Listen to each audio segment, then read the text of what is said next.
Bonjour à tous, bienvenue dans ce nouveau numéro de Tam Tam Jeune. Nouveau numéro, mais aussi dernier de cette première saison.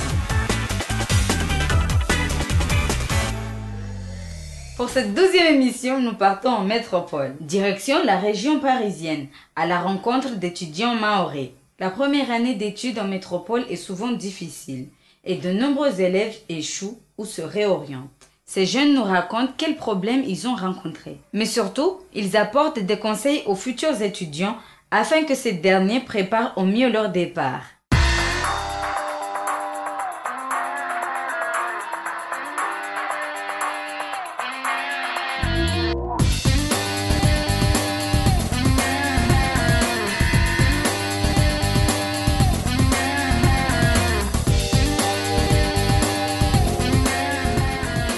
Samedi 26 avril 2008, Nathalie et Akirama sont en tournage à l'aéroport Roissy-Charles de Gaulle avec l'APREM, Association pour la réussite des élèves et étudiants mahorais.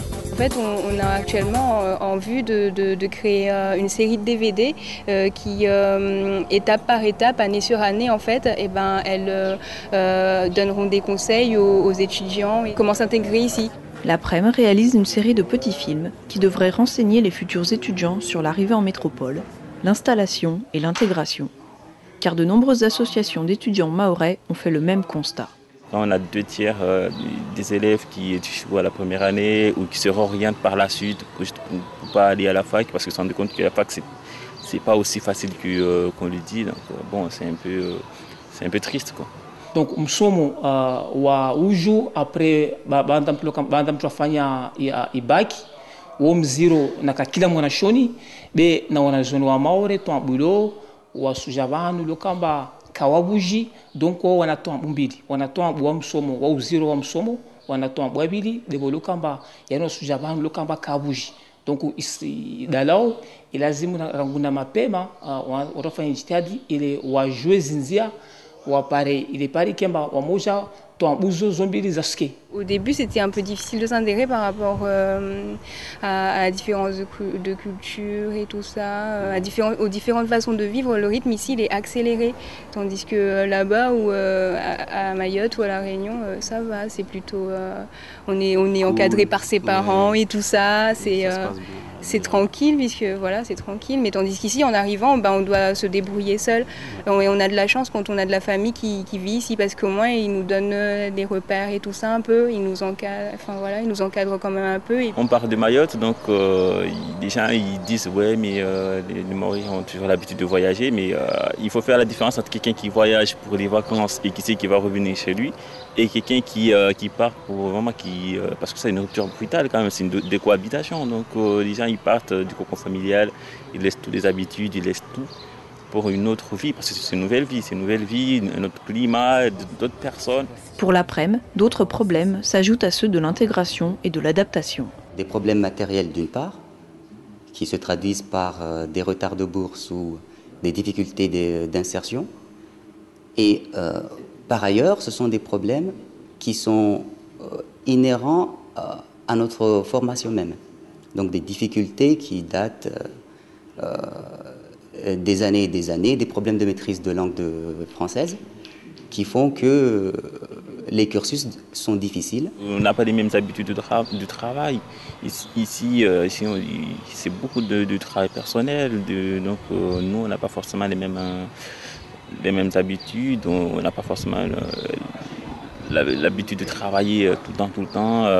Les Maoris, ils sortent de l'école, on fait un petit peu de sport, des choses comme ça, et puis on n'a pas forcément les mêmes outils de travail. Ici, ils ont eu très longtemps l'Internet, ils ont eu des accès à des bibliothèques. Chez moi, il n'y en a toujours pas, à Bruni, il n'y en a toujours pas. Donc ils ont des outils et des moyens de travail que nous, on n'a pas. Donc bon, forcément, on n'aura pas forcément le même niveau. Je crois fort que tout passe aussi par l'orientation, parce que je crois que ça, c'est vraiment un point qu'il faut essayer, il ne faut pas négliger là-dessus, parce que je crois que c'est ça qui fait qu'il y ait autant d'échecs scolaires, c'est qu'ils sont peut-être pas forcément, ils savent pas forcément ce qu'ils veulent faire dans l'avenir, vous voyez. À tous ces problèmes s'ajoute aussi une mauvaise préparation au voyage, au départ et à la vie en métropole. Parce que nous, quand on est là-bas, on est habitué à la vie de là-bas, on ne sait pas ici comment ça se passe. Du coup, si on n'est pas renseigné de là-bas, on arrive ici comme un Maoré qui arrive. Et là, toutes les difficultés sont un peu. Concrètement, avant de partir, je n'avais aucune idée du trajet que j'allais faire. Donc je suis monté dans l'avion avec 2-3 élèves et nous ne savions absolument pas comment nous allions nous débrouiller. On a failli se perdre en route, failli perdre nos bagages et à la fin, nous avons réussi quand même à arriver, mais ce n'est pas sans mal. Donc ça, ce sont des problèmes concrets. S'orienter dans un aéroport, savoir qu'il faut aller récupérer ses bagages quand on va prendre le train, ce sont des problèmes concrets. Quand on ne te les précise pas avant de partir et qu'il n'y a personne à côté de toi, tu te trouves paumé. Avec ces petits films, l'APREM veut apporter des réponses et des conseils concrets aux futurs étudiants à Mayotte avant leur départ en métropole. Compte tenu des difficultés que moi-même j'ai rencontrées et que d'autres rencontrent, nous avons décidé de créer donc des DVD dans le cadre de l'Association pour la réussite des élèves étudiants mahorais, l'APREM, qui traiteront de ces problèmes-là en permettant aux élèves qui sont à Mayotte de les voir avant même qu'ils ne viennent ici. Car pour toutes les associations, certains problèmes pourraient être évités si le voyage, le départ et le choix du cursus étaient préparés en amont, c'est-à-dire dès le lycée à Mayotte. Pour des choses aussi simples comme prévoir des vêtements chauds dans sa valise, à des questions plus difficiles comme l'orientation, l'information reste le meilleur outil. Le mieux, c'est de se renseigner de Mayotte. Comme ça, quand on vient ici, déjà, on s'attend à tout ce qui est difficulté, à surmonter. En parlant aux anciens étudiants ou encore à des oncles ou tantes qui ont étudié ici. Le vice-rectorat est le lieu privilégié pour l'information aux jeunes, parce que c'est leur boulot, au niveau du SAIO. La DASU donne aussi des conseils aux élèves, donc il faut se tourner vers la DASU dès qu'on a le bac aussi, mais cela doit se faire d'ailleurs un peu avant.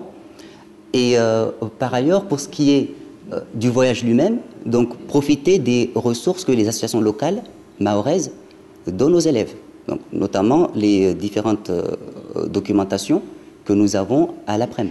Il y a un forum qu'on organise à chaque été, et ce forum, c'est un forum qui est destiné d'une part à informer, à sensibiliser les lycéens et les étudiants, mais aussi à ce qu'il y ait des témoignages des lycéens et étudiants qui sont ici, qui sont rentrés à Mayotte, qu'ils viennent parler de leur expérience, de leur réussite scolaire ou professionnelle. Pour Mansour, les futurs étudiants ont aujourd'hui davantage d'outils pour s'informer. Ils ont des moyens, ils ont des possibilités pédagogiques maintenant pour se documenter, pour s'orienter, aller vers les professionnels qui sont à Mayotte, dans le tourisme, dans les différents corps professionnels pour s'orienter. Je crois que maintenant il y a des forums aussi qui se font à Mayotte, forums de métiers, tout ça. Allez-y.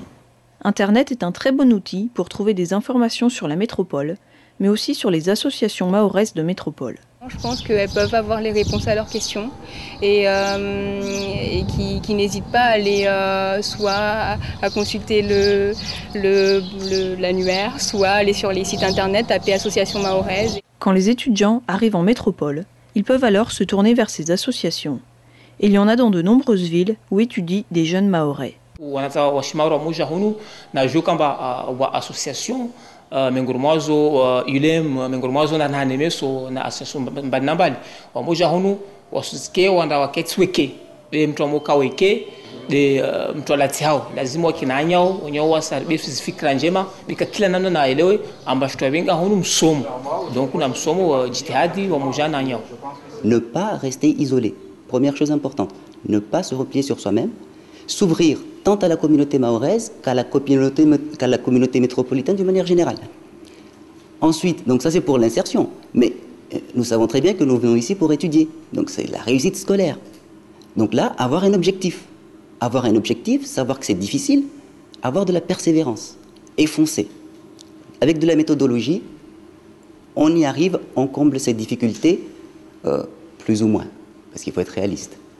Préparer son voyage, se renseigner en amont depuis Mayotte, tel est le conseil de tous les étudiants et de toutes les associations. Vous pourrez trouver des informations sur le site du GEME, le guide de l'étudiant mahorais hors de Mayotte, dont l'adresse s'affiche sur votre écran. Sur le site de la FAMM, Fédération des associations mahoraises de métropole, vous trouverez la liste des étudiants répartis sur tous les territoires. Vous pouvez trouver aussi l'APREM, l'Association pour la réussite des élèves et des étudiants mahorais, sur le site du GEME.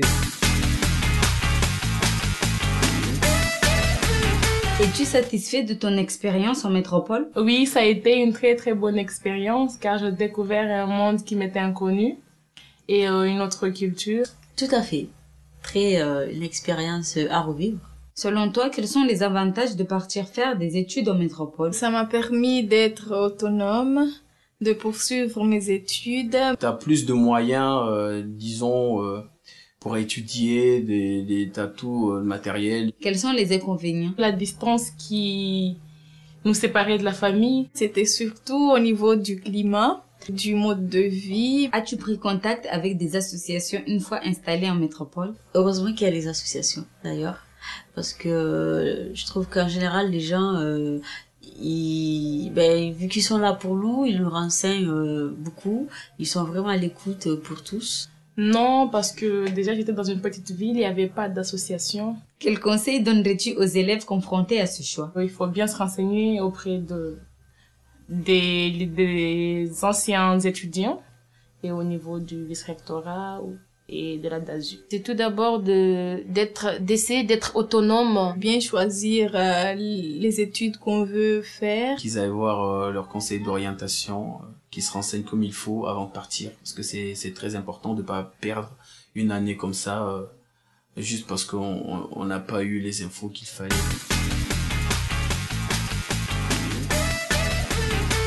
Tam Tam Jeune, c'est fini pour aujourd'hui et pour cette première saison. J'espère vous retrouver à la rentrée avec de nouveaux sujets dont plusieurs seront tournés en métropole. Kwaheri!